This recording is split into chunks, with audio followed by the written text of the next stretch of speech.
Daghan og naglisod tungod sa pandemic.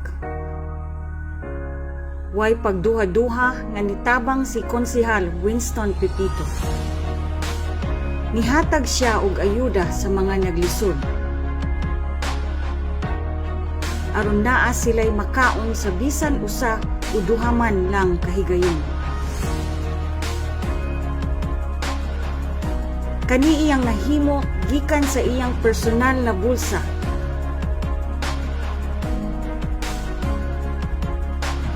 Bisan pa man sa gamay nga iyang makaya ug limitado na pundo, wala kini nahimong babag sa iyang tuyo.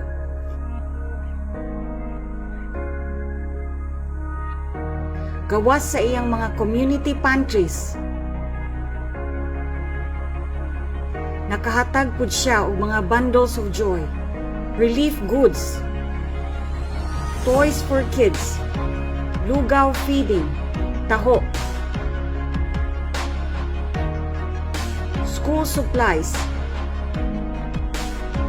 face mask,